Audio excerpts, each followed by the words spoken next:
Oke, untuk yang bagaimana kalau terjualnya di setelah bayar bunga.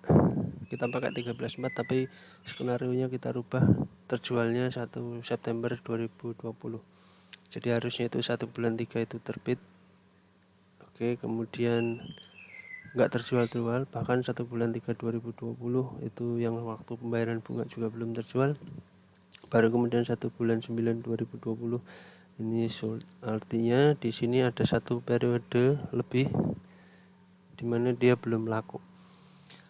Nah, kita masih pakai asumsinya 5 tahun tidak berubah, maka bagaimana pertanyaan-pertanyaan di bawahnya, schedule, kemudian penerbitan 1 September 2020, adjustment 2020, dan Maret 2021 saat dia bayar bunga. Oke, kalau seperti ini maka sebaiknya menggunakan, saran aja sebaiknya menggunakan metode net atau cara net. Netnya adalah ambil periode netnya adalah 3,5. 3,5 kenapa? Karena 2024 sampai dengan 1 bulan 9 2020 ini ada 3 tahun utuh. Kemudian ini sendiri ada 1 bulan 9 sampai pembayaran bunga berikutnya adalah 2021, itu adalah 6/12 bulan, sehingga periodenya adalah 3,5.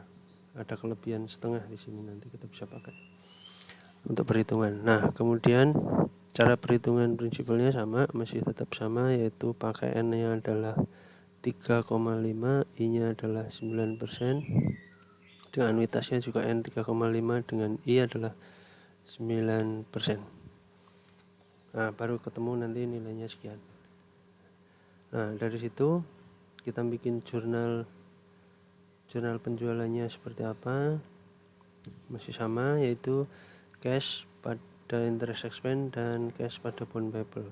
Cash pada interest expense kita hitungnya adalah 6/12 kali 10.000, ya kan, anuitasnya 10.000. Kemudian interest expense-nya juga begitu. Cash pada bond payable itu diperoleh dari hasil perhitungan carrying amount atau fair value dari bond yang kita jual pada tanggal 1 bulan 9 tadi. Oke, tidak ada perbedaan di sini, hanya perhitungannya sekarang 6/12 karena ada setengah tahun. Nah, baru kemudian kita masuk ke schedule-nya. Schedule-nya kan masukkan periode awalnya adalah 1 September 2020. Cash paid-nya ini nomor 12 kali setengah. Kemudian interest expense-nya itu dihitung dari 6/12 dikali dengan 1,0893, oke, dikali dengan 9%. Kemudian 370 diperoleh dari 5.000 dikurangi dengan 10.000 dikurangi 5.000 dikurangi 4.630, ketemulah 370. Nah, ini yang akan amortisasi sampai dengan Maret 2021.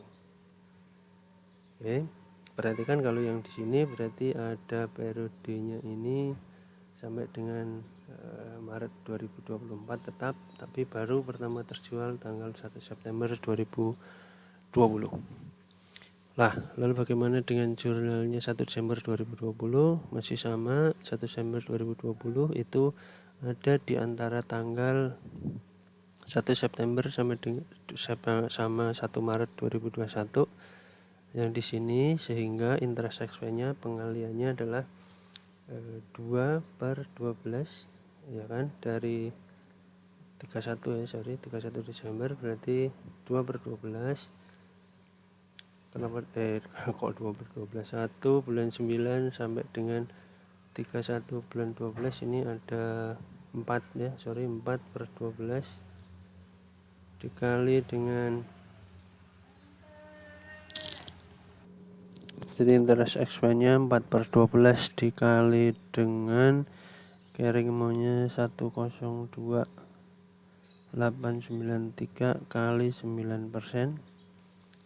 Oke, 9% ini kan carrying man interest expense, amortisasi, tapi parsialnya adalah 4/12. Kemudian bond payable-nya juga gitu, 4/12 dikali dengan 10.000 Selisihnya adalah bond payable atau amortisasi sampai dengan 31 Desember 2020.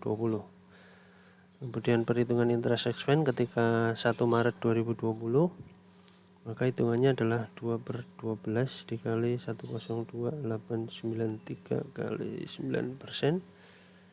Ini 2/12 kali 10.000. Selisihnya bond payable. Lalu ketika bayar, ya langsung bayar, cashnya pasti keluar sebesar 10.000. Kemudian interest expense ini, yang ini adalah ketika tadi pas penjualan pertama kita terima 6/12 nya. Kemudian 5.000 yang sekian ini kalau diperhatikan adalah interest expense, interest payable yang di sini. 3.333 tambah 1.667 sehingga ketemulah di sini. Nanti kalau dilihat setelah pembayaran bunga, maka interest payable-nya saldonya menjadi 0 karena semua sudah dibayar. Gitu kira-kira kalau diterbitkannya di setelah pembayaran bunga sebenarnya nggak terlalu ngaruh, meskipun secara praktek nanti ketika seperti ini biasanya sih itu bond dipandang jelek gitu di pasar kali ya, atau kondisi tidak memungkinkan untuk membeli sehingga nilainya biasanya turun jauh. Tapi dalam kasus kita anggap itu tidak signifikan dulu. Oke, masih.